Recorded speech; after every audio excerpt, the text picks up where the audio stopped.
Okay, first order of business is to approve tonight's agenda, which I sent you all in the pre-reads last week. I don't have any amendments. Does anybody else have any amendments to tonight's agenda? Looks like a no. All right, great. I make a motion to approve the agenda as written for tonight's meeting. May I have a second? Second. Thank you. All in favor? Say aye. Aye. Aye. Thank you. Okay, second item of routine business here is the October meeting minutes, which I also sent out. I didn't see any need for amendments to those either. Does anybody else have any notes or changes to the October meeting minutes? Looking good. Okay, great. I make a motion to approve the October meeting minutes as written. May I have a second? Second. Thank you. All in favor? Aye. Aye. Great. All right. So let's move into the school report. Thank you, Gabrielle. Thank you so much to the board, and thank you for your time this evening. I guess I want us to introduce the group, but before we get into the actual reports, this has been and I prefaced all of the board bullets with a little and very somber note. And I wanted to start the meeting tonight with less somber. I mean, there's so much serious work and so much serious detail and data that we're going to be presenting. But I also wanted to remind us a little bit about the human aspect of what we're doing. This past weekend, on Saturday, I met with a city councilman who's running for, or a candidate who's running for office in Sunset Park, Cesar Zuniga. And he was very interested in our school. He's an educator by trade. And he said, Roberto, what I see and what I have heard about LEEP Academy from the people that I hope are going to vote for me is a school that is serving the needs of our community. And I congratulate you and your board and all of your community for doing what you've done. On Sunday, I met Mr.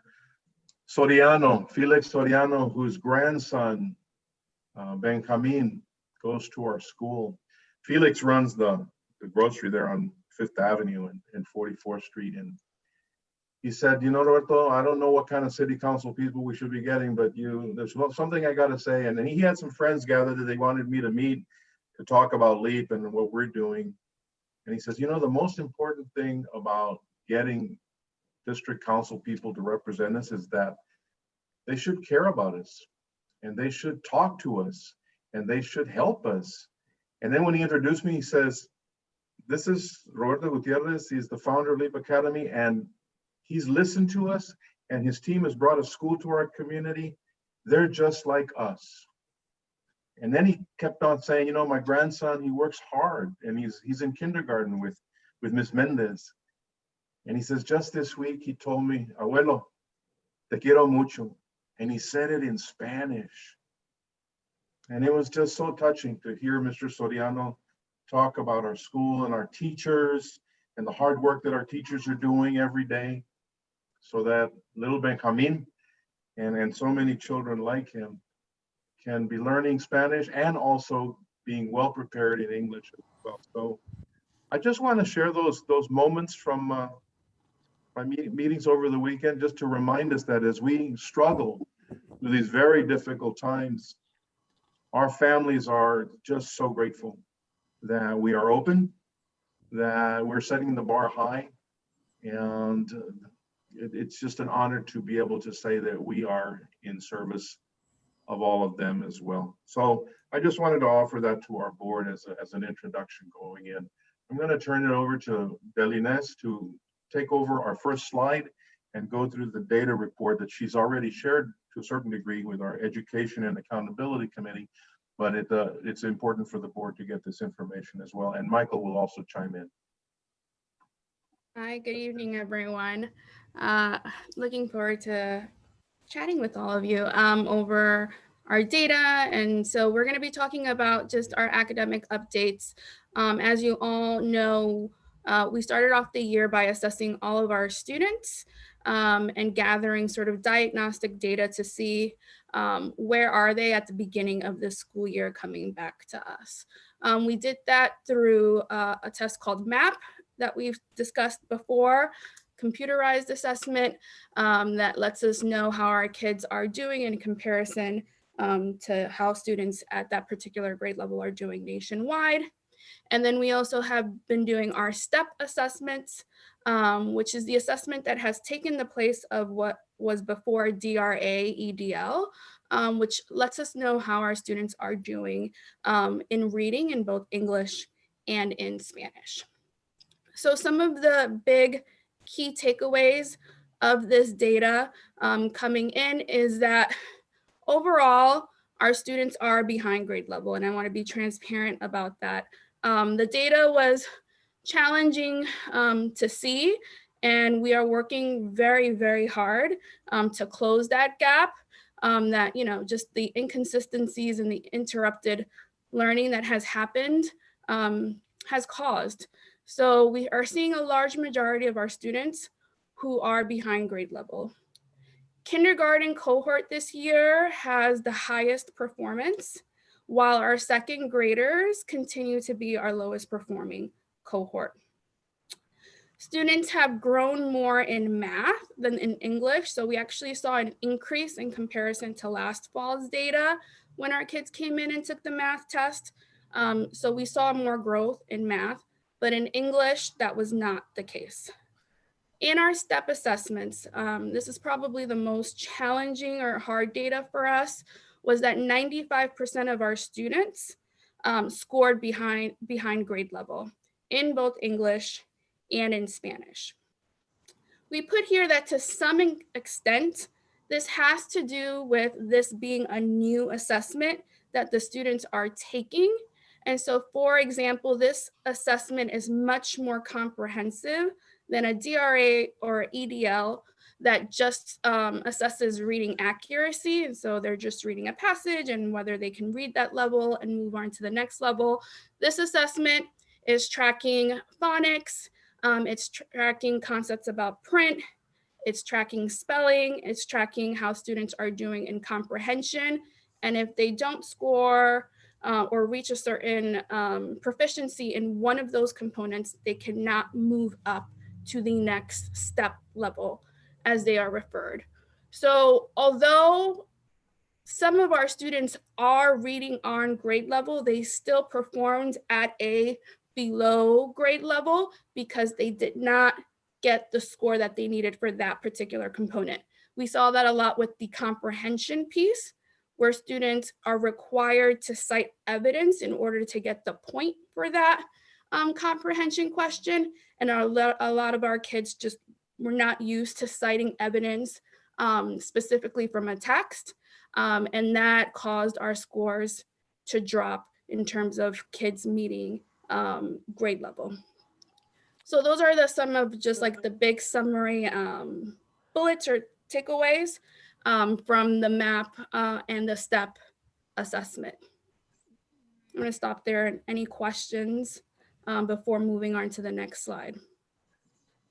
Inez, I think I have a number of questions, but Sure. I would like for you to tell us a little bit about what it is that this particular testing goal is versus what your teaching goal is, and why we may be looking at something that doesn't necessarily reflect what it is you're trying to do with our students. So when we come into the school year, we have benchmarks in terms of how many of our students will meet proficiency with these particular assessments. Our goal is 80% proficiency coming in. So obviously we are behind that. I would say, especially with the STEP assessment, it is something that is new, but our goal is for our kids to be performing on grade level. And so these are some assessments that we use to assess that. It's not the only piece of assessment, right? It's one piece of data point, but it's the way that we can as a school-wide track growth towards those proficiency benchmarks that I, with my instructional team, create at the beginning of each year of these are the benchmarks for this trimester. And so when we got this data, we created new benchmarks according to the data in terms of when they take the test again, this is where we want, or this is how much growth we want our students to see. And so if we take a step back and we look at where we were when we took these tests a year ago, do we have a slide or some indication of what's going to show us the step we've made from where we were versus where we are now, as opposed to what the relatively performing charter schools are showing? David, can you reword that a little bit for me or repeat that? I'd like to see what our test scores look like compared to our old test scores, as opposed to what our test scores look like compared to the vacuum. Yeah, and we have a separate report with that breakdown that I presented to the education and accountability meeting. But quickly, as I said here, for math, our scores actually went higher. In English, they decreased.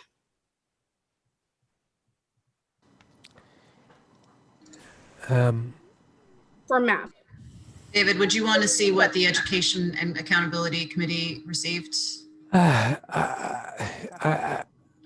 mean, I think I'd like to understand what's happening here. And I think I'd like for all of us to be on the same page as to whether or not we consider those things to be acceptable continuances. But right now, if the Education Committee is telling me that we're moving forward, that's fine. Moving forward in what sense? What I have is what I have. No, we can send you the more comprehensive slides for sure. I think Deli Nespo still has some material she is getting through with respect to like intervention strategies, and yeah, I have a full fleshed out PowerPoint, and I can definitely share that with you, David, where there is a side-by-side comparison on how kids did last year in comparison to this year per grade level. And again, Delinez, to be clear, this is something that I'm looking at in the context of trying to figure out how to be positive and grow, not anything less. No, of course. So I really want to understand how we can make all of these things into growth points. Mm-hmm. Understood. Absolutely. Michael, can we go to the next slide? Yeah, thank you. So just wanted to share with the board some of the things that we've been doing and some of the things that we're considering in response to this data that we are receiving. Number one, we're partnering with other organizations to get advice. For example, I'm part of a cohort now with the Bellwether Partners, a continuous improvement cohort, where we're actually focusing on data in particular during this COVID period of time and how to best support hybrid and remote models that we have right now. So that is something that I'm grateful for in terms of having a thought partner and being able to collaborate with other school leaders around best practices in terms of what's been working, what's not working, and how we can improve. We also have a partnership with the University of Chicago where the STEP assessment comes from.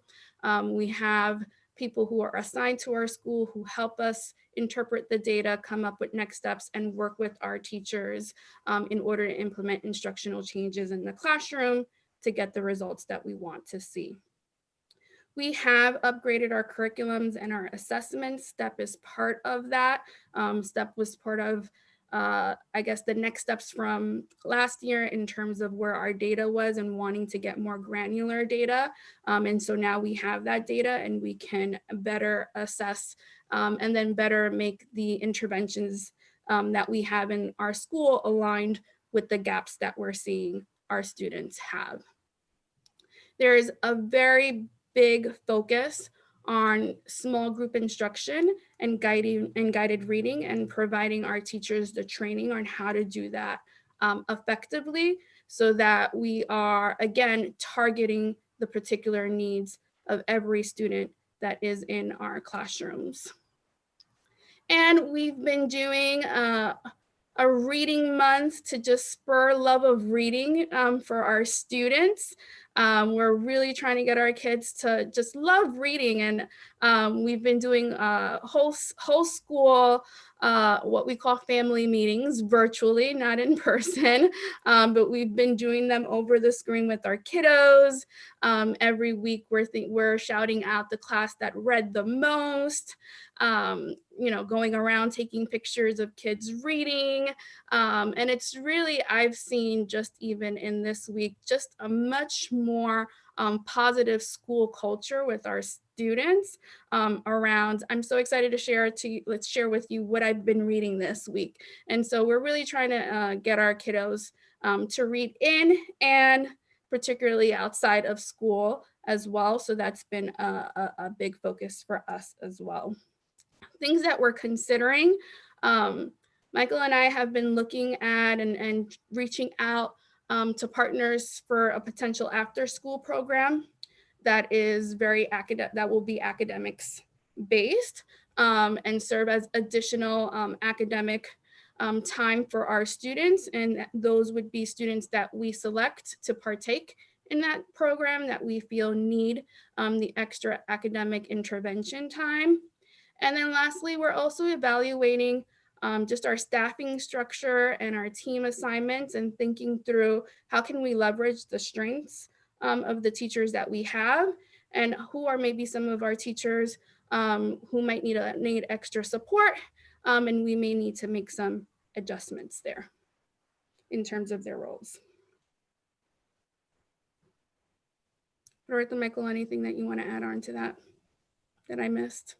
Thank you, Delinas. I think the upshot for us is how can we quickly respond and be nimble and lean and use the existing resources that we have, at the same time looking at opportunities in the budget.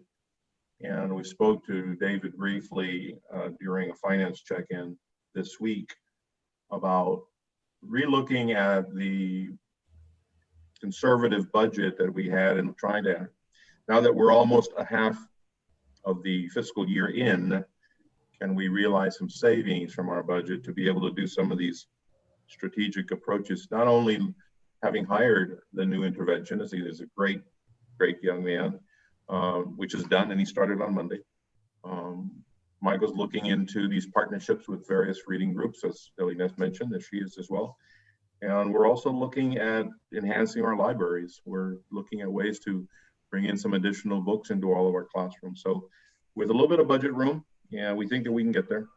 Our kids are going to have more resources. I'm sorry, Roberto, just to backstop this point a little bit. I think that I've driven some of the finance committee, and I will probably continue to do that in such a way that's very conservative, and there are reasons that I have for that. But I think that that this point is valid and correct, and we need to address how to make sure that we're constantly pursuing the best education that we can. So as much as I'm going to be someone who wants to make sure we can meet certain financial objectives, I don't want it to be lost on the school or this board that we understand there are major educational objectives that we need to meet first. And we're really going to make sure that we spend not only every dollar, but every minute and ounce of our energy to make sure that we get to that. And so I don't want that to be lost on the folks listening, but also on this board. That's very important to us, and we make a priority of doing that. And if it weren't for a couple of things facing us right now, I think we'd be a lot more aggressive than we are. Thank you, David. Understood, David. Thank you. I could, can you guys hear me? Yes. Okay, sorry. I just wanted to add, I think that in schools, you always look for those 100 different 1% solutions to drive improvement. It's hard to find a big 100% solution to anything. And this is definitely an example of that. It is so critical that our whole class instruction is really on point with all of the techniques that we use. And it's so important that the small group instruction and pullouts are good. And even beyond that, we want to look to what other kinds of extra time and extra intervention we can get with kids who are far behind, in particular our second grade students, but we want all of our students to be, if they're not on grade level, rapidly closing the gap. So I know if you see a long list of bullets, you might wonder like, well, where's the focus? Or are we not focused on the core operations? And I just wanted to point out that we are. It's really a both and approach. The core instruction in every classroom has got to be right, and there's a lot that goes into that. And also any extra edge that we can get for our kids right now, we're going to, because they need it. And they've taken some knocks as this fall, baseline data shows, coming off of the summertime, and before that, a pretty disrupted spring. Yeah, and in order to facilitate that as well, we also think in terms of the teachers, and we'll talk about culture in a little bit, but we've invested a little bit to free up some time on the teacher's schedule so they can have appropriate lunch break, so they can have energy, so they can come back and be refreshed during the day and hit the ground running with our kids. So they're little tweaks, like Michael has said. No silver bullet in education. Yeah. A question kind of for the larger group, and I didn't think to ask this during the education committee meeting. Are we considering perhaps getting more aggressive specifically with the second grade cohort? Not aggressive, not in the sense of just in the number of interventions, or are we, and would the group is it worthwhile perhaps in the next meeting to do a little bit of a deeper dive on second grade specifically, only because they're the first testing cohort next year? Yeah, I think that would be helpful. And we're definitely targeting in particular second grade.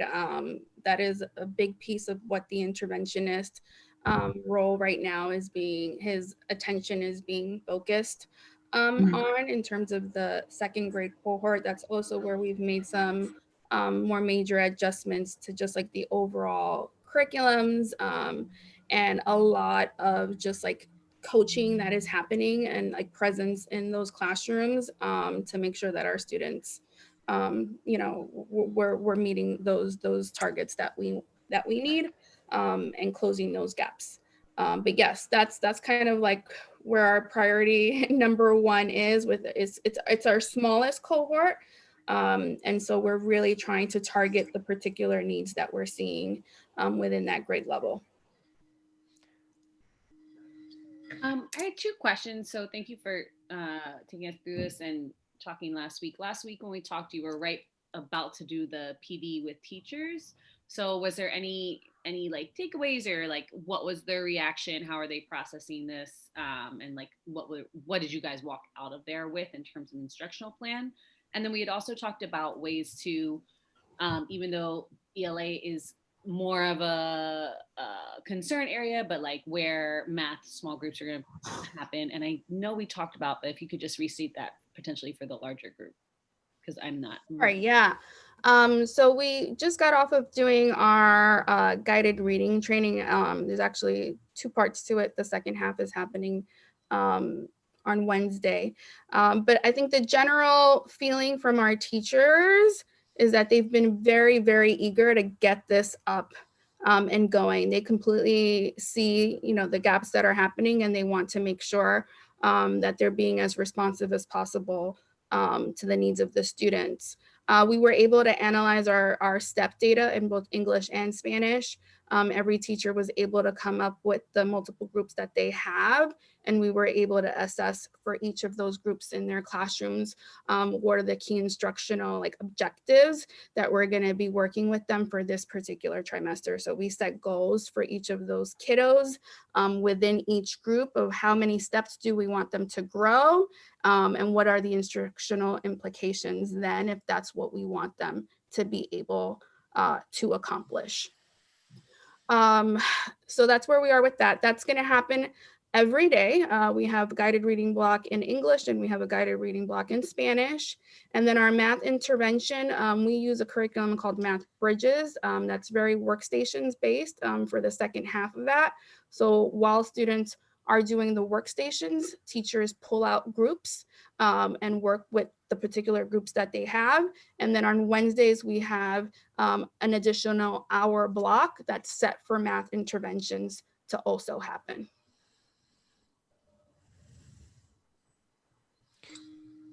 And then we have the, as I said, we have the hired interventionist, and we also have a part-time instructional aid / interventionist.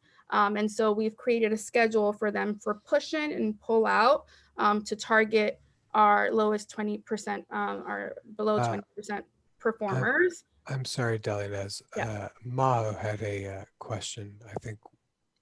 Yeah, I was just waiting for her to finish there. Yes, I'm wondering if it makes sense to share these results with the parents, the individual results from like this particular child needs to work on these steps and how to help them improve in those specific areas.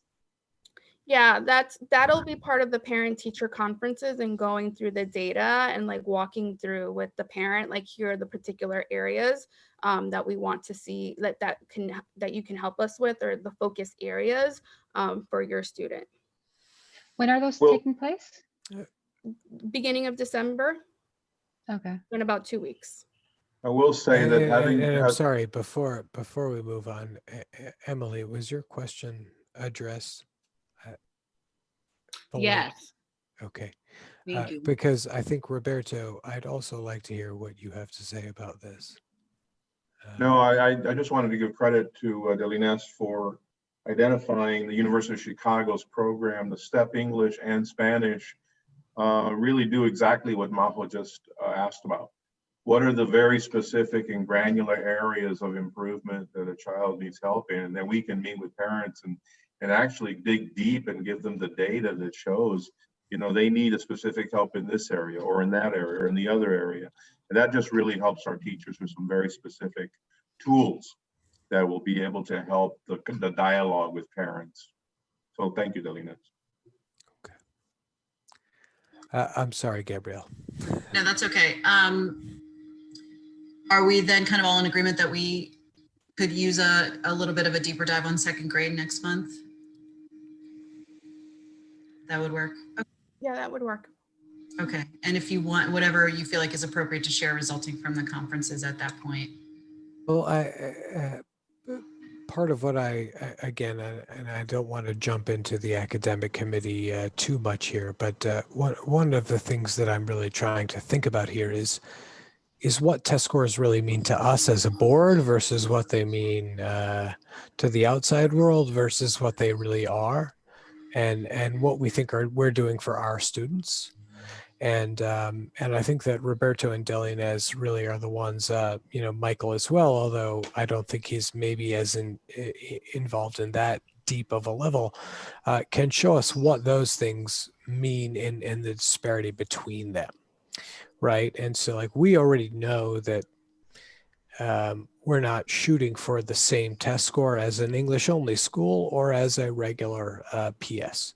So I think that what we want to understand is where our kids are in terms of what we want to do, also in terms of what the state wants us to do, and how those things reflect. And instead of just saying these are the test scores, I think I would like for Roberto and Delines to tell us what those things mean in terms of our goals. Yeah.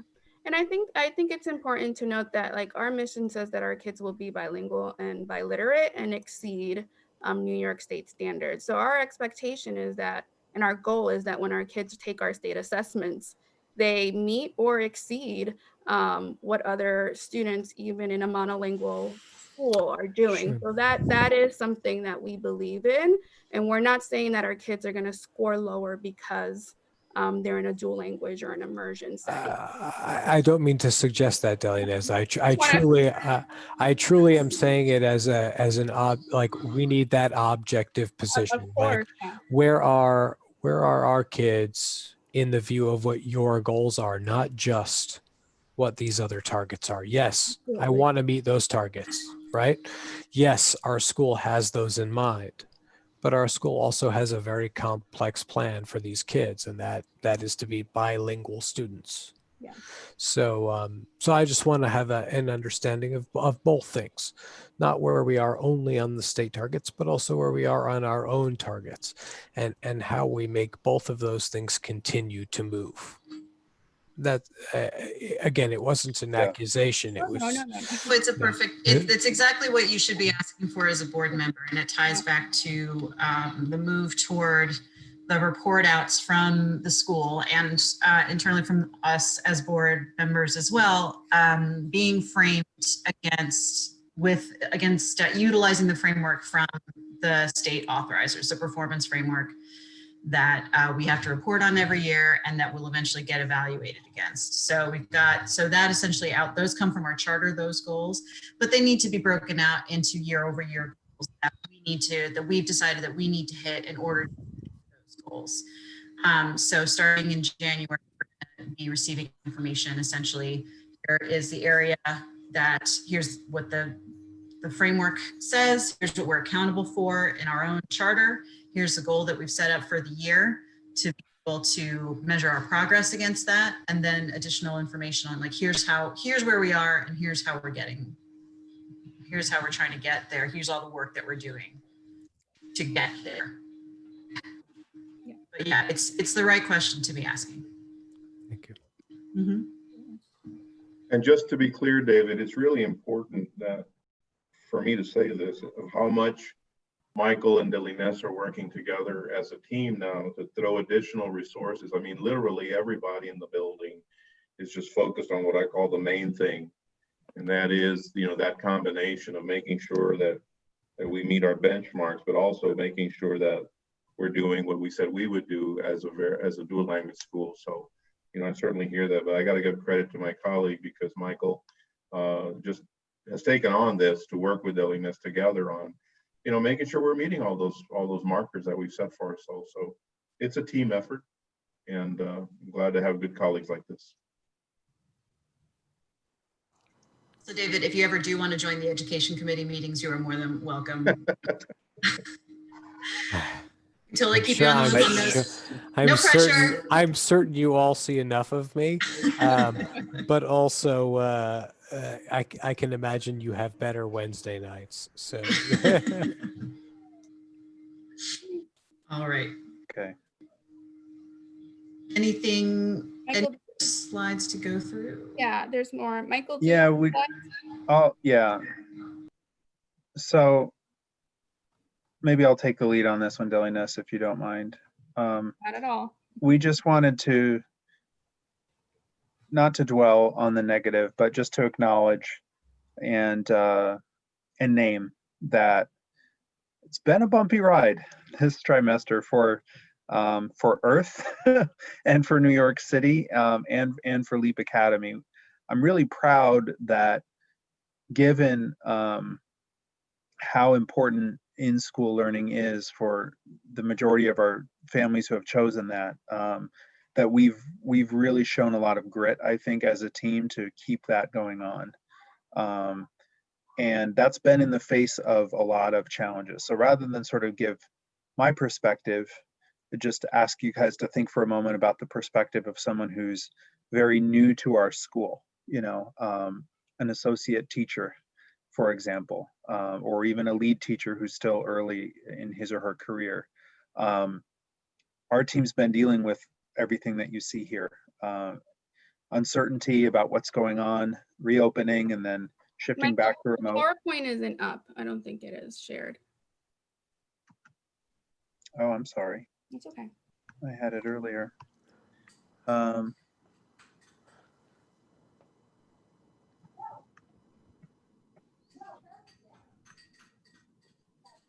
Oh, there we are. There you go.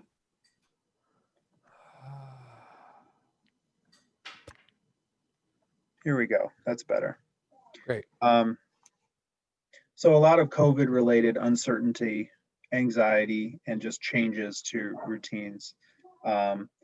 We were down to the wire to complete our construction project. That's never a source of great tranquility for anyone. Some of our curriculum was late in arriving, even though it was ordered well in advance, because publishers were getting overwhelmed with digital learning requests. And we pressed our associate teachers into lead roles, which then meant there were more teachers per instructional coach. So it's like I got a new job and a harder job, and the books aren't here yet, and I can't see my coaches often. And of course, on top of all of that, we've been running a remote and an in-person school. So I think that's taken our toll, a bit of a toll on our team. We've seen that come out.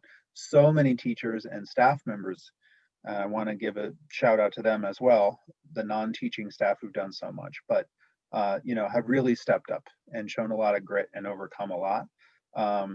But the truth is that we've had our moments of negativity, particularly earlier in the fall, and I think that is part of the story of this fall and what we're keeping an eye on almost as much as the academic side as we look at adjustments that we have to make, because we're building a tribe, we're building a family, and we have to keep the whole group together and working.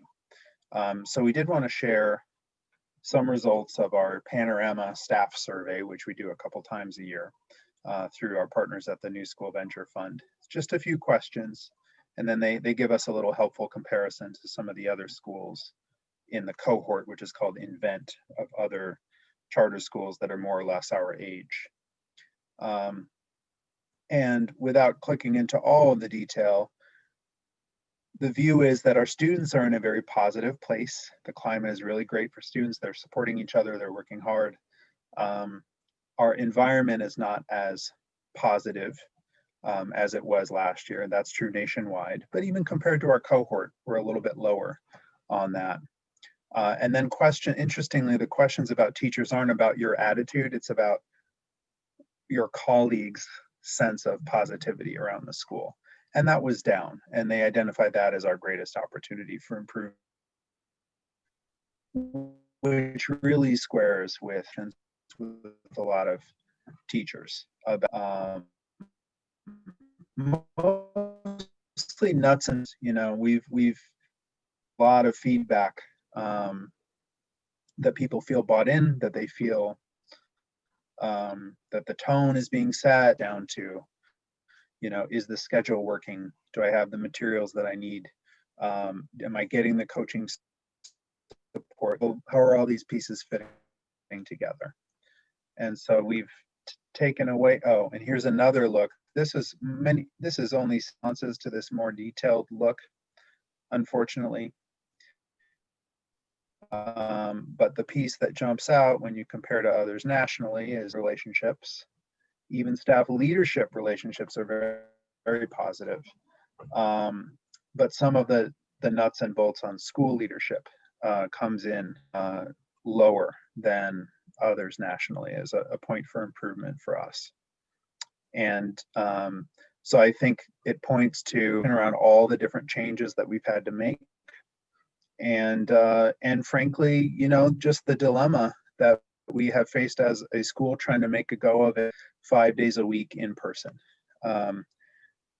There are just real trade-offs, and we've been really worked really hard, especially our instructional coaches who've worked like crazy in Delhi Ness to buffer the experience for everybody, to give people supports. But sometimes you're just asking a whole bunch of people to do a really, really hard thing. And that doesn't always feel great every day. So these data are from early October.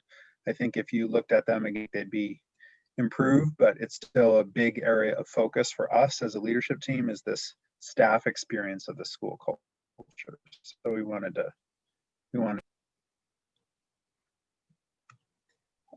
Deliness, please feel free to add. Yeah, I think that as we all know, Can everyone hear me? Sorry. Okay. Working through a Yeah. pandemic is challenging. Everyone's dealing with their own trauma that this has brought, concerns around, their health, the students' health, grandparents that they might have at home, parents, their own kids, managing, as a parent, if you're teaching in person 5 days a week, but your child is in a remote setting, your own. So it's a lot. It's a lot, and I think our teachers are feeling it. The uncertainty. We were in person, then we had to close for 2 weeks. And then it wasn't clear whether or not we were coming in person. And then we came back in person. And now the mayor, is saying a possible closure to come. So that uncertainty as well of kind of feeling like you're living week by week is challenging for the staff. And I definitely feel like I know that it's taking an emotional toll on everyone. And so, as you're making these decisions, it gets tough sometimes because you're balancing and you're thinking through what do our families and our students need, but there's the other component as a leader that you need to think about of what do my staff need as well. And that sometimes is a difficult balance to keep in terms of keeping all of those stakeholders' needs and priorities at the top, being met at all times.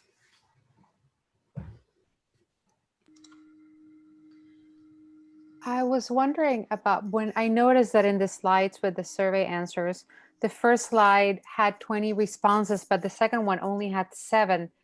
What's the total? What's the staff number at right now? How much staff do we have who could have answered this survey? Yeah, Michael, was this also sent to ops, or was it just the instructional team? That instructional staff. What's the total instructional Depending staff on- at the moment?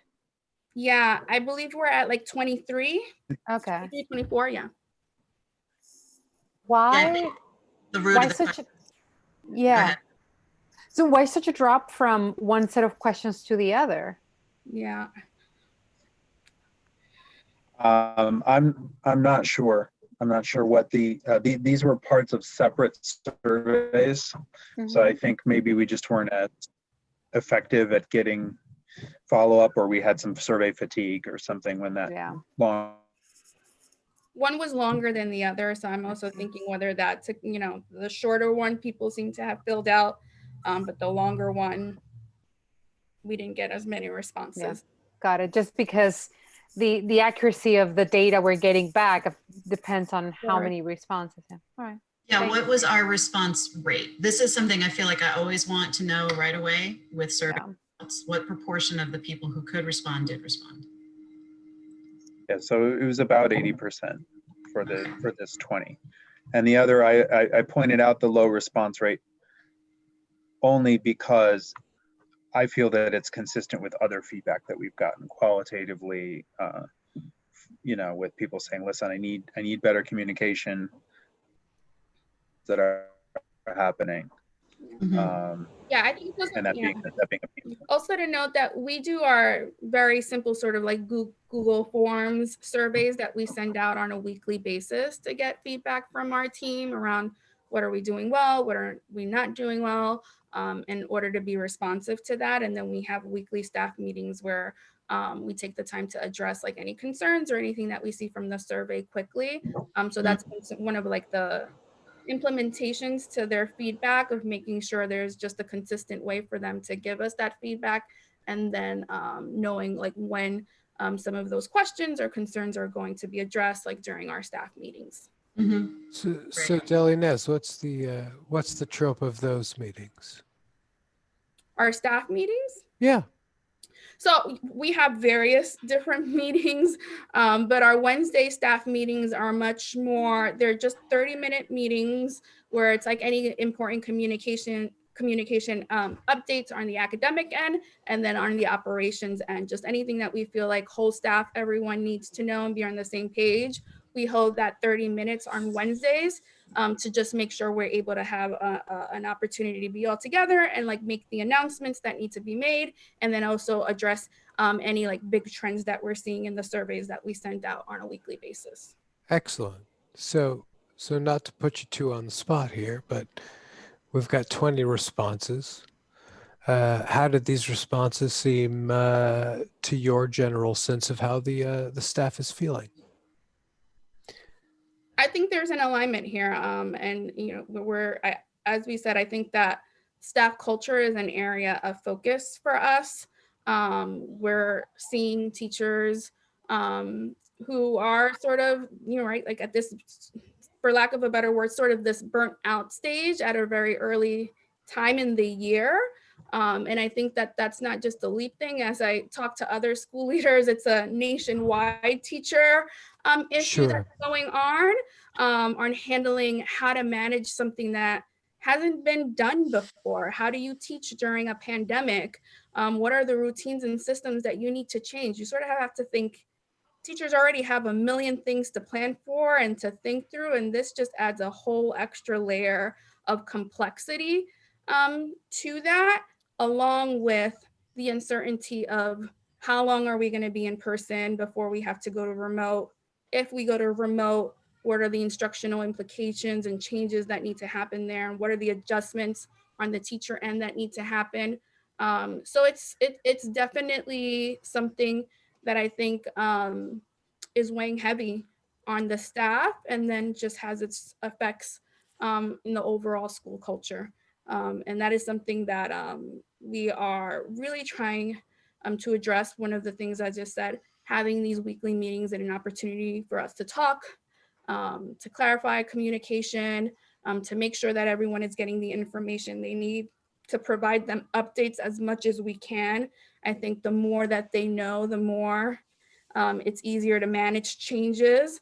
So these are all things that we're trying to become better at. One of the things, I appreciate that answer, Liz. You know, it's a constantly evolving world and a very tough situation, especially to educate people right now.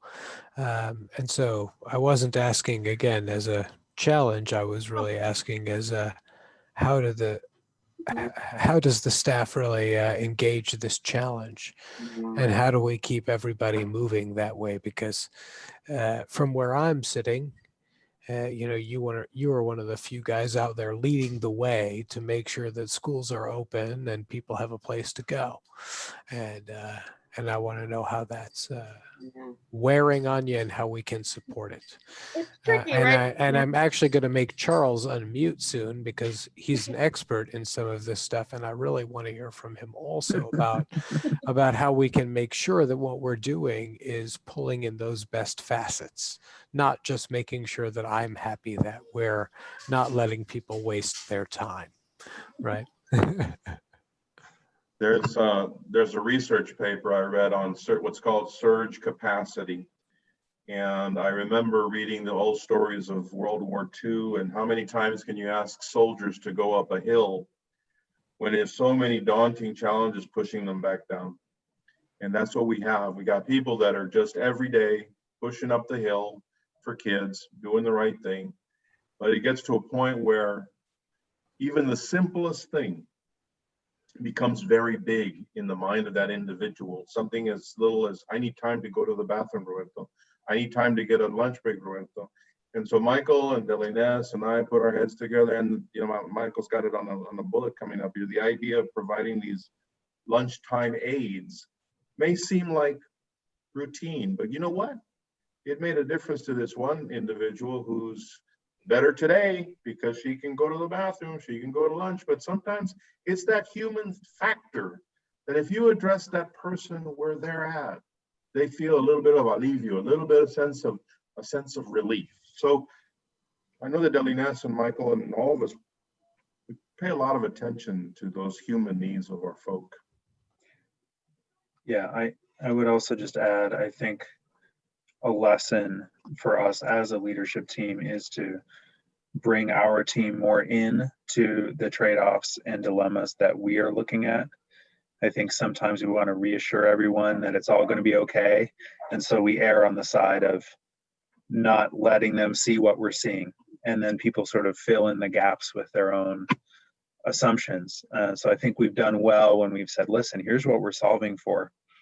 You know, we'd like to provide more of this. The trade-off would be less of that. Or we put these minutes on one task, they're not available for the other, and sort of bring people in, which also helps them kind of start to think like leaders, which is what we want to be growing in the school team. So, you know, I think we're finding our balance, but it's the mood. I would agree with Deliness. The mood in the school is, you know, folks are pretty worn. I'm sure looking forward to some break around the holidays, and wanting to look for signs that, you know, the whole thing is trending in the right direction. So that's really some of these steps that I've listed here. We have made some adjustments to schedules, really tried to focus, make sure that we're spending as much time on teacher coaching as we always did, and not be drawn away by sort of other projects, and try to strengthen as much as we can our grade level teams in particular, you know, where we have a grade level chair, teacher leaders in place. And most of all, just listening, observing, and trying to communicate as we go forward. As one resource after another falls into place and we get to know it, I think our teachers will start to see what we're seeing in terms of how we've identified ways to help them help the kids. But yeah, it's been a bumpy ride, and we don't know between now and vaccine time, we don't know quite what that winding path looks like. But, you know, I missed the punchline, Michael, on that last point of looking at the human needs of everybody. This one particular teacher was at her wit's end. And, you know, if we model as leaders across the board what service is about, and she said, no, you're not going to bring any aides. I don't believe you. I said, tell you what, Monday, I'm going to be in your classroom. And I was there Monday and Wednesday and Thursday. And I got to take my hat off to every teacher that can sit through lunch period with our kids. They're really stellar kids, and they need their recess. But I got to tell you, she had a great break, and she was able to feel that sense of response that our organization is giving. And by the way, Michael found some aides for us to hire. So hopefully that's going to provide a little bit of that relief that we want them to feel. We have a question within the Q&A function on the chat. No, it's different than the chat. It's the Q&A. I just want to make sure, from Ms. Woods, as an incoming kindergarten parent, I'm curious about the school climate and its relation, if any, to school leadership. What kind of questions were asked? What is being done to try and increase those areas? Thank you, Ms. Woods.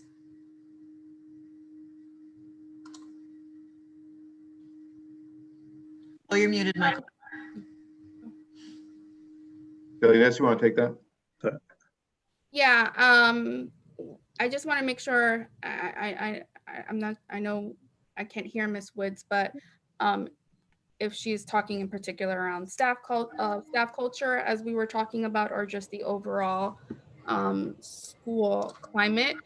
I think that its relationship to school leadership, I think that the area of school climate is something that I am directly absolutely involved with. And so things like our reading month, the initiatives that we have at school, the virtual meetings, you know, the language that happens between teachers and students, and the language that teachers use with their students. Those are all things that are organized and looked at from the leadership perspective, and then we train our teachers and support our teachers in the type of school climate that we want. So I would say that those two things are very aligned in terms of like the impact that I as a school leader has on the overall school climate that we have with our kids and with our staff. And so we look at, for example, I think that our kiddos are very happy in school. They're always smiling. They love being in class. Teachers are amazing with the students. I do want to say that our teachers are amazing, and regardless of like the stresses that they have, when you're in the classroom and you're observing them, you can't tell. The joy that they have with their students and the love that they have for their children is palpable. And so some of the things that we're discussing, particularly now, is more amongst the staff and the relationship between colleagues, and making sure that as a school, we're meeting the needs of our staff in particular. But I would say that school climate with our students and with our families is actually something that I think is a strength of ours.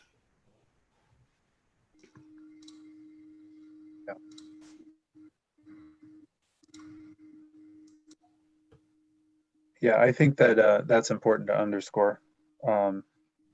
We don't have any teachers moping around. They're elementary school teachers. They're high energy. They're with kids. They're teaching. But you know, adults have adult professional issues to work through, and we have a lot of complexity we're trying to digest this year. Even as we continue to get changing regulations and all kinds of things like that. And that may be a good segue, if we're ready, to talk about COVID, if nobody has other questions on the culture side.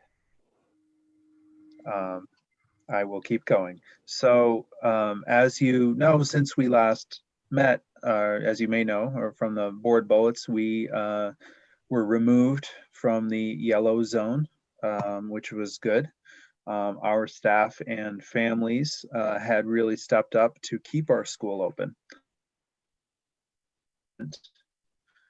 Of the human beings in the building with a single week for us to remain open for that, which turned out to be a 2.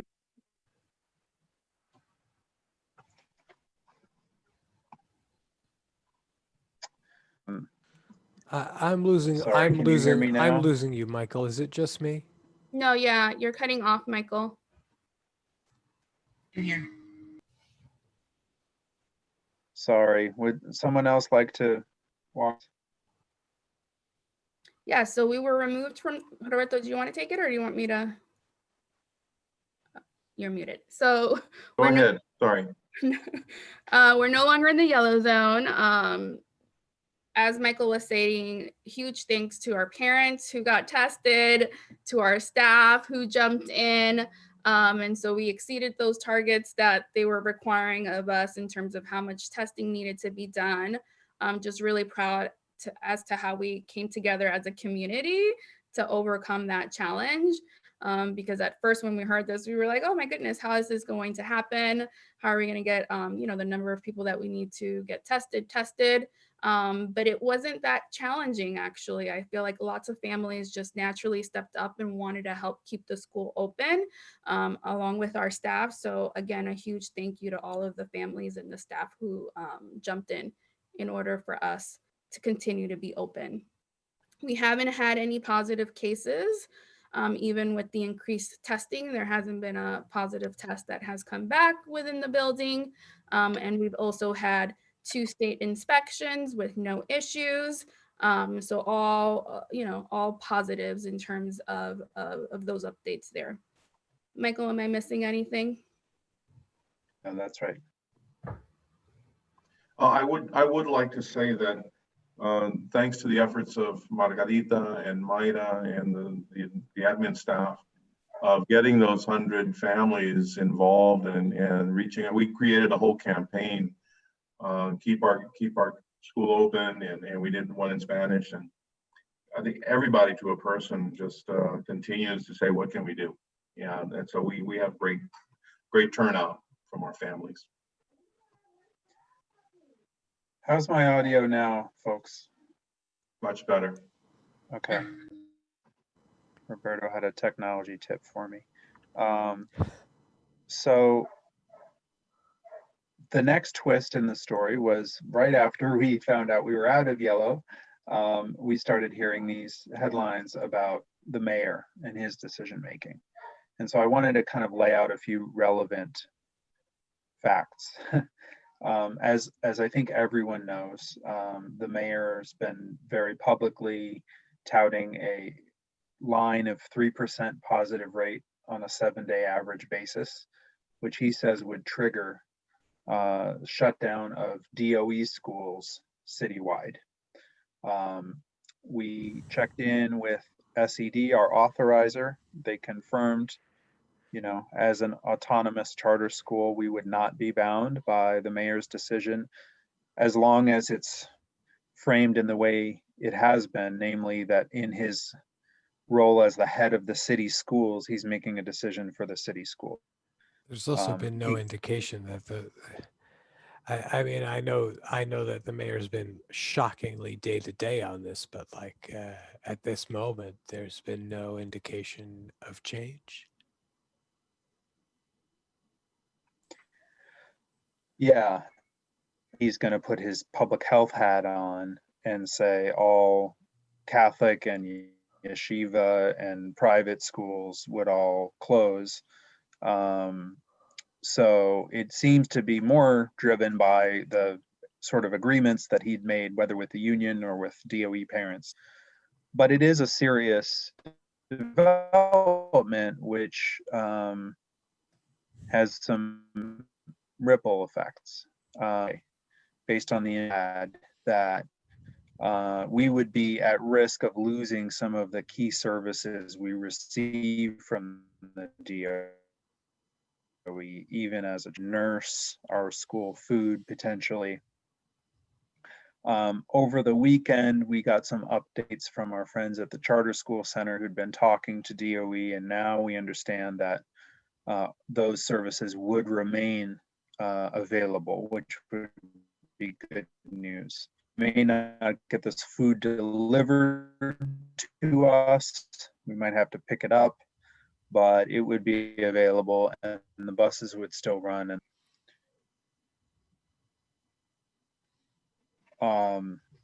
And so nevertheless, if schools close citywide, it sends a signal to teachers citywide about what's safe and what isn't. Do you feel safe riding public transit? Do you suddenly have your own kids who are stuck at home? You know, 1 million kids. And I think that's part of why when the Charter Center did a little out of 3 charter schools in the city, we're planning to go all remote if New York City DOE did. And so, you know, at this point of updates, because by now we've talked about all the urgency we feel to maximize academic gains. And I love walking down the hallways. And even though I know that baseline data and what we're up against, I see the teaching happening. Just the general mood and all the uncertainty and what that does staff in a school community. So I'll speak for myself. I feel conflicted about it. I want everyone to feel safe.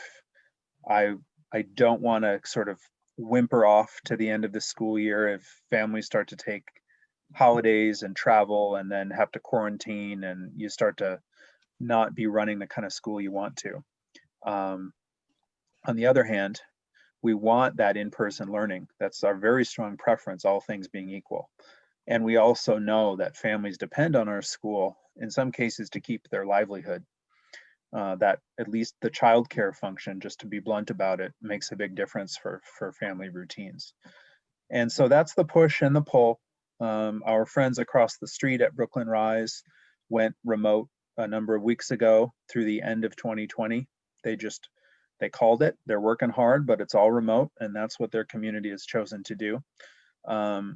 We have not made such a decision, but we have told our staff that we would expect to do something like that if the city does close schools. So we wanted to give you guys an update and insight into what we're dealing with and thinking about, because it's one of those tough calls and it's one of those dilemmas. Are the Understood. numbers still the same, roughly, Michael? The number of parents that have chosen remote versus in person? Yeah, good question. We have had lot of stability Michael, you're cutting off with, again. You're breaking up. Yeah, with the Michael- numbers who are Michael- remote. Michael, we did can't- another We can't hear you, Michael. I think, yeah, I'm sorry, but can we also, while we're asking that question about the numbers staying consistent, can we also ask about how we're measuring attendance for remote learning?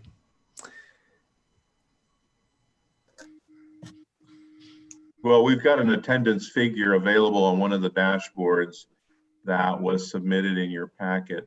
I don't know, Michael, do we have a breakout of remote learning attendance? Because I thought we did, and it was very The high. question, my question really is how we're judging attendance on the remote basis.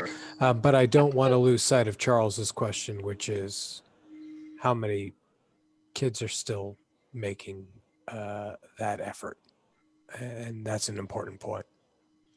Yeah, so we sent out a survey to our remote families to gather their interest as to whether at the end of this trimester they would want to come back to in-person instruction. Out of that survey, we had about 12 families, if I recall correctly, that were interested in coming back in person. The majority wanted to stay remote. In terms of current families that we have in person asking to switch over to remote, we have a handful. It is not the majority. The majority of our parents want to stay in person. We've had about 5 parents inquire about possibly switching over onto the remote end, but the majority of our families seem to want to stick to their in-person learning that's happening currently. In terms of how we're assessing attendance, our policy has been if a kid misses more than 30 minutes of instruction during the instructional day remotely, it counts as an absence. Our attendance rate has steadily increased in our remote platform. We've made adjustments to the length of the day because that was definitely an issue. So we made it a bit shorter. And on average, we're seeing about like an 80, 85, 90%, sometimes over 90%. We're in the 90s range in terms of like attendance. We have some kiddos who we have targeted students who we know are the ones who are struggling to come in, but the majority of our kiddos are signing on to the remote learning platform. Great. And I know that when we look at the remote learning platform, we're looking at a minority again of the students. But of those, when you say 30 minutes of instruction missing, how are you judging that? Is that based on their logging into the platform? Is it based on the teacher's responses? Yeah, the teacher signs into like our Infinite Campus and takes attendance, just like the live teachers who are in person do. All of our instruction is live. So if a kid doesn't show up to class, we know, right? We mark it, didn't attend like this period. And so we're able to track that in Infinite Campus per period of like which classes they showed up to and which ones they didn't, since it's all live instruction. Right, but I'm sorry to belabor this, but showed up means you see their face as opposed to they are logged in. They're logged on and they're staying on class. Yeah. Okay. Right. That's why we have the policy. Like if it's in terms of like minutes lost, because if a kid logs on, but is only there for the 5 minutes, like for the first 5 minutes of each class, that wouldn't constitute as a day that the student was in class. I get it. Okay, great. It's nice to see our monthly attendance on our dashboard at 94% for the entire group. And the remote subgroup is at 91.6. So that's nice. And then as Delinessa said, it's been growing. Hey, if you told the kids in my school that they just logged in and walk away, you wouldn't have 91%. So good on you. Yeah. I asked a quick question in the chat about, in terms of supporting families, what was attendance like at our most recent parent meeting, and how are we getting the information that's mentioned here about to parents who didn't attend? Our last meeting, we didn't get as many parents as we wanted. I think it was around 28, 29 parents that showed up to the webinar that we had. We do record our webinars and make that available to all of the families to see on their own personal time if they're not able to make it. And so we've been doing that. Roberto, have they been going up on the LEEP website? Is that where? Yeah, no, I don't have that information in front of me, Delinas, but we do know that Margarita's updating parents regularly, and I'll check in with her tomorrow and find that out. Michael, do you know? I believe I've spoken to her. Once we record them, she puts them up, I believe, on the LEEP website is where we've been putting it in the families tab. Yeah. Okay, but she's not necessarily doing follow-up work with parents to see if they've been able to access it, if they still have any questions. That's, I think it's still an area of growth for us. Okay. Yeah. But she does take regular calls from any parent who has technical problems, checking in with helping them on managing their applications.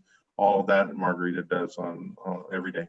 So, but it's not a push out. It's a, you know, whoever's calling in at the time.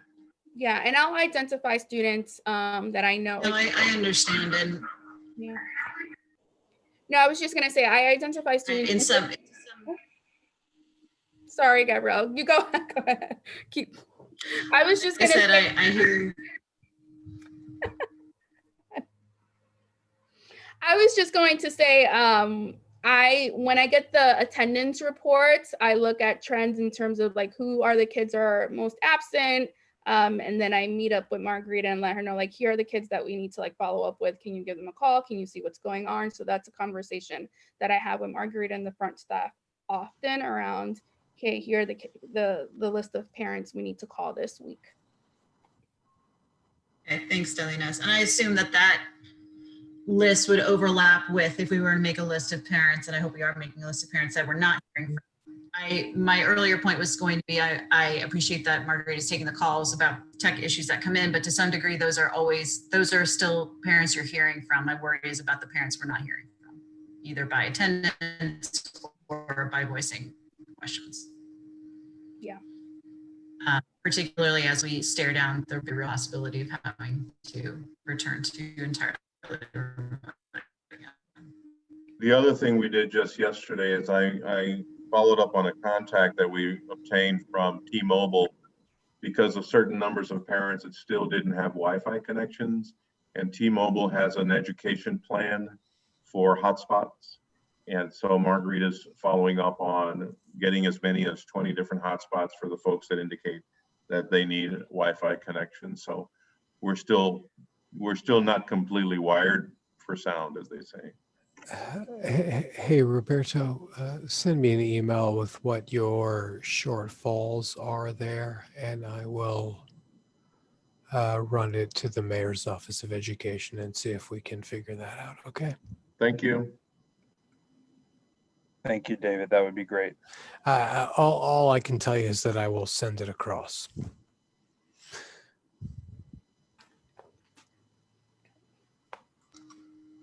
Thank you, David. Thanks. So I know that's been a long series of updates, but all of them important, I think. Gabrielle, do you want to keep moving through the agenda?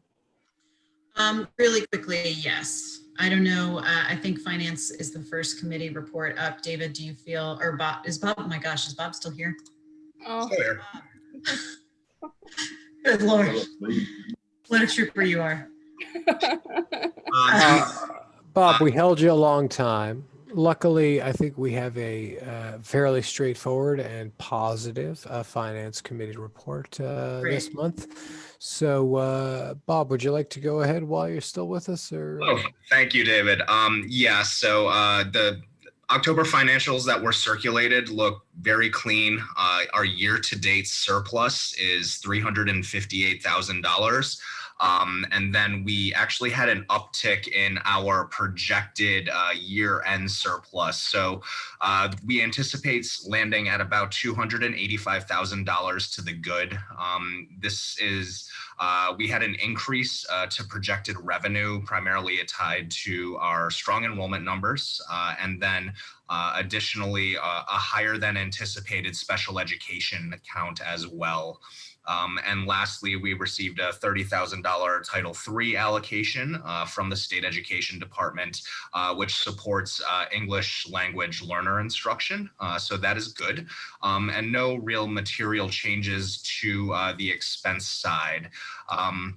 On the balance sheet, we closed the month with about $1.1 million in cash.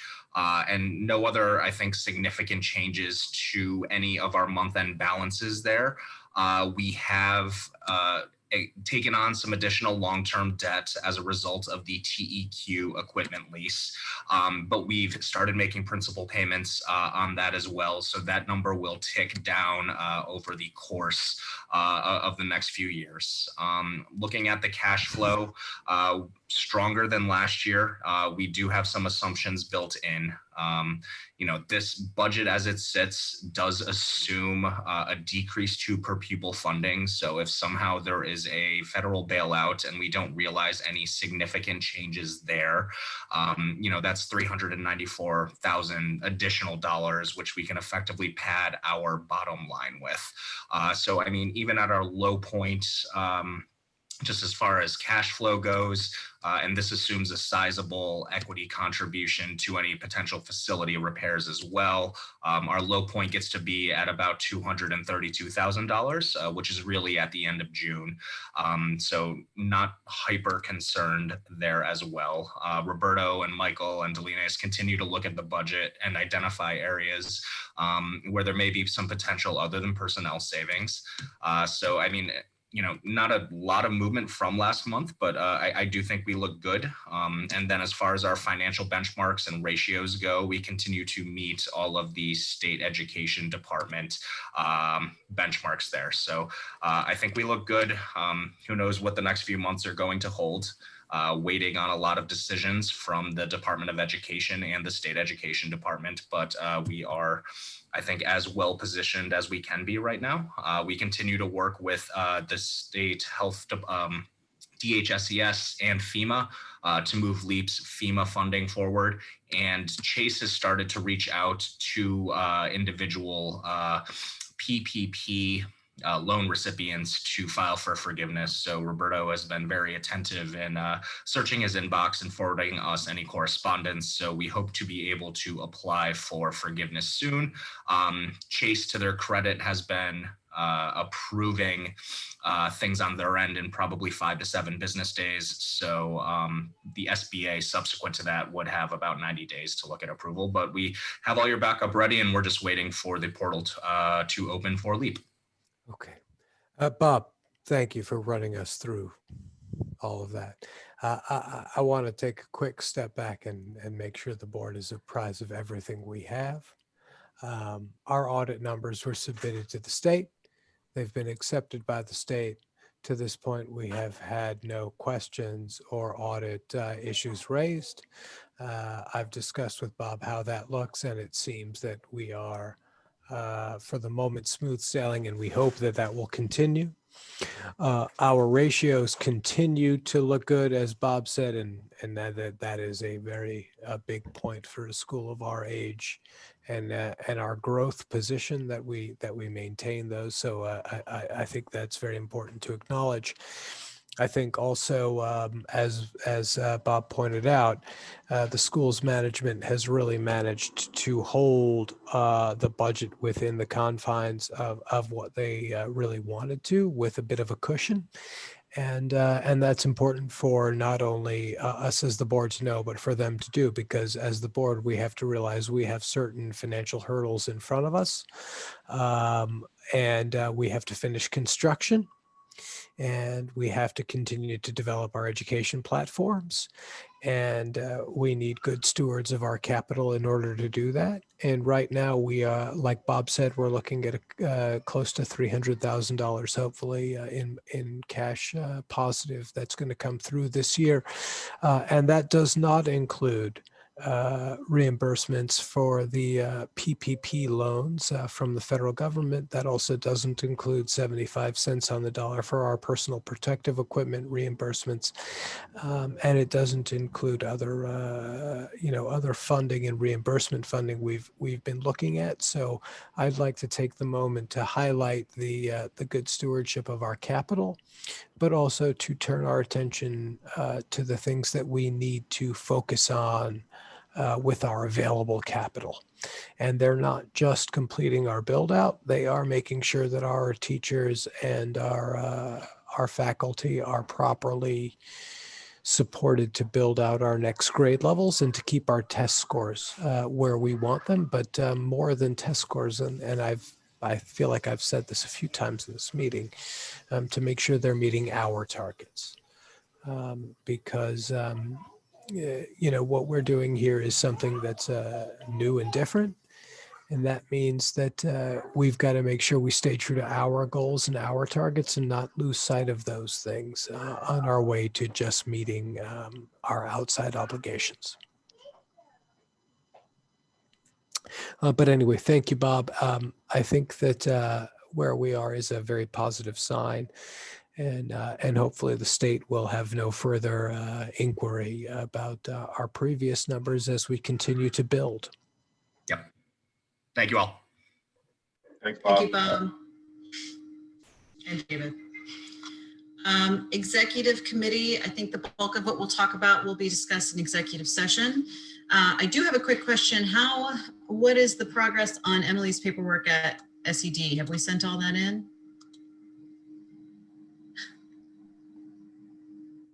Yes, ma'am. No problem. Michael? Myself.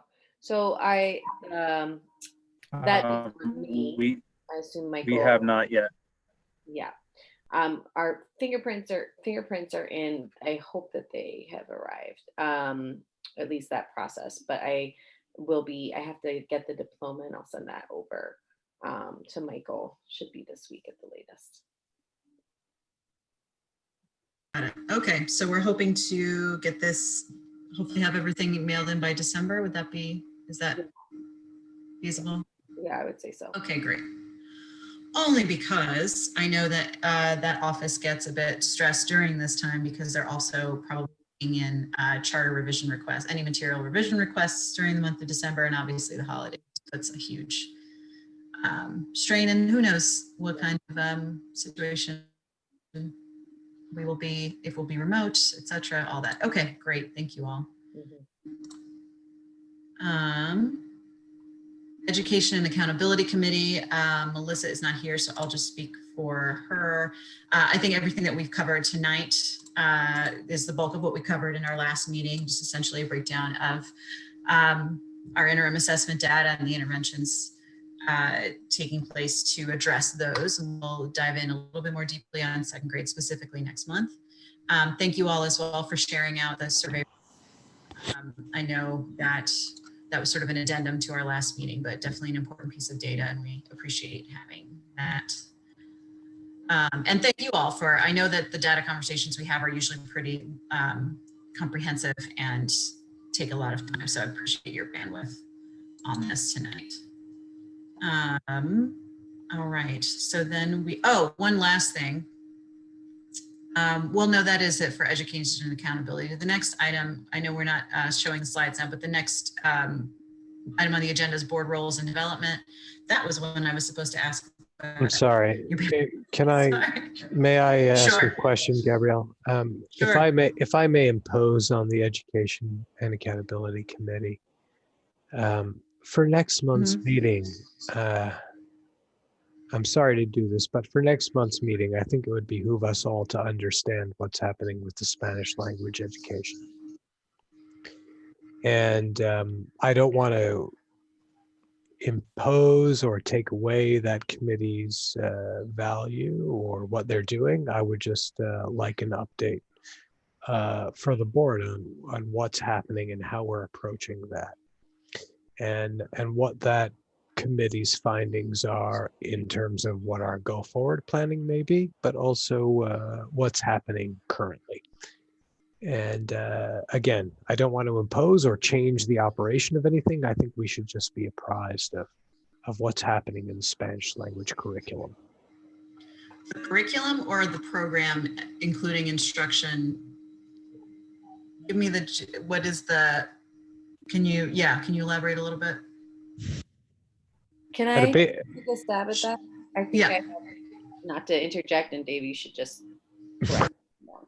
But we spent a good chunk of time today talking about like the ELA and math results. We briefly talked about the Spanish step, but I wonder if we could do like a similar kind of analysis around where are we at in Spanish step, or just in general literacy there, and then what are the interventions that we're looking at. Got it. And yeah, and when I mentioned STEP, just to clarify, I do mean both. There's the English and the Spanish, and so that percentage that was there was for both languages. so Emily, I agree with you, but I also think that in terms of the school's goals, and making sure we're immersive and understanding how we develop that out. I just think it's something that we should be aware of what's going on. And I know that there have been some back and forth among the faculty, but also I want to understand what the kids are getting.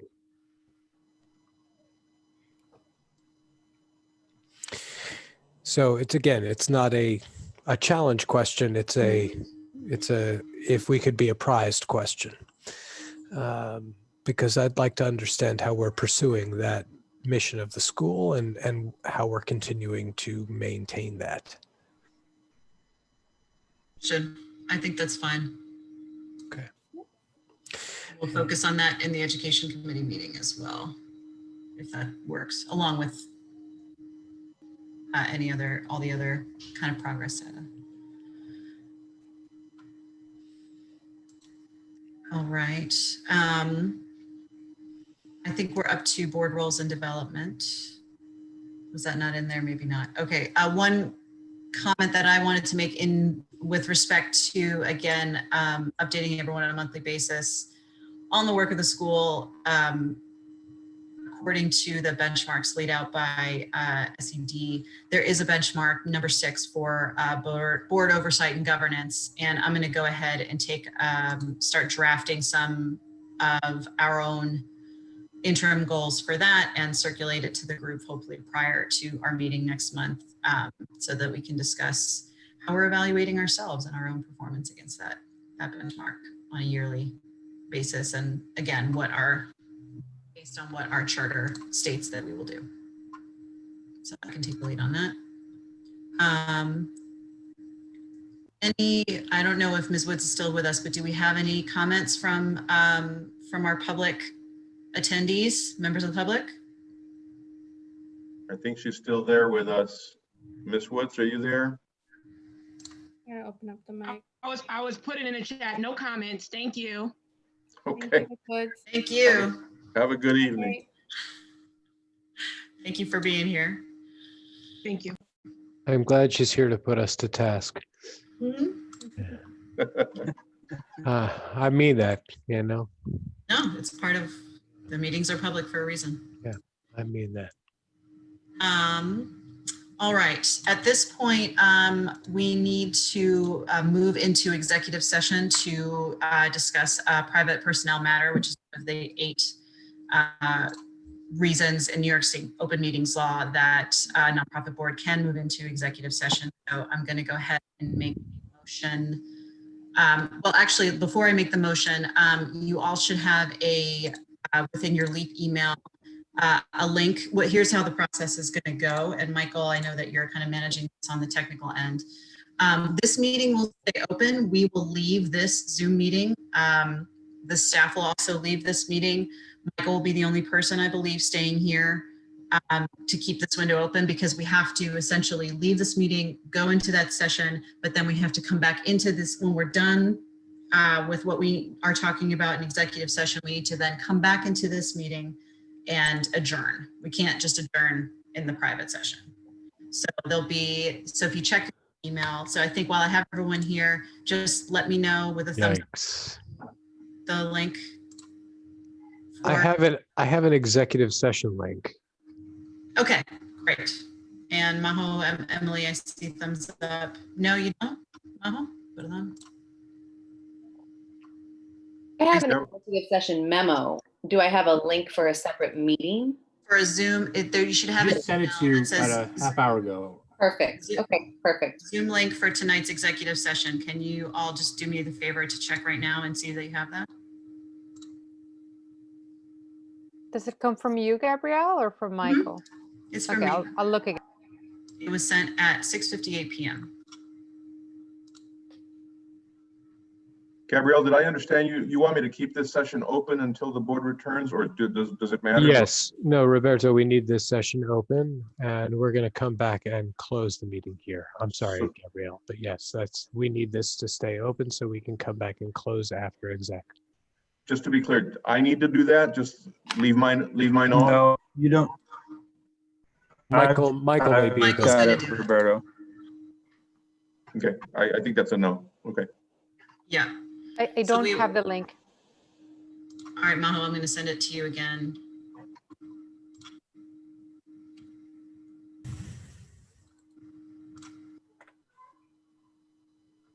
Sent it.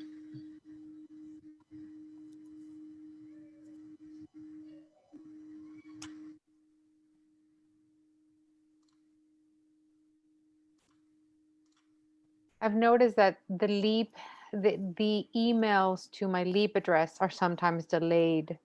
So I'm not sure if it would be helpful to send it to my Gmail so it gets there faster. I'll do that.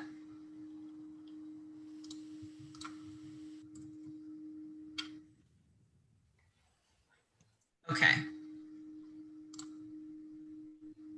I sent it to your Gmail.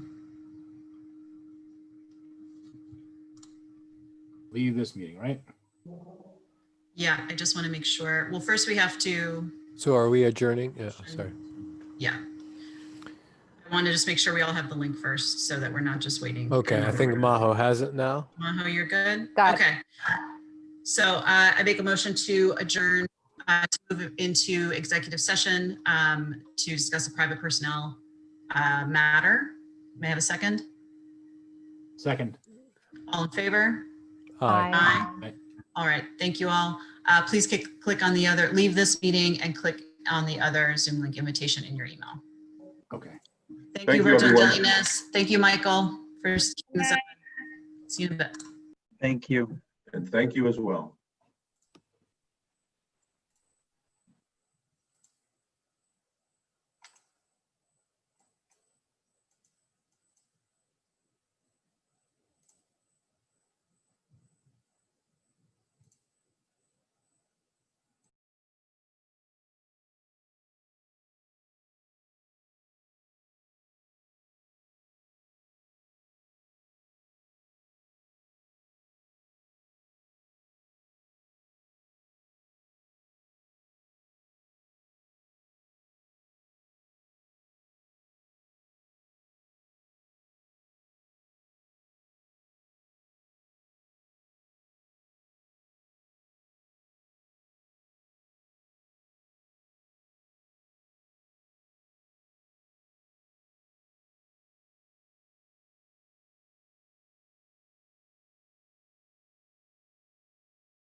Michael, are you there?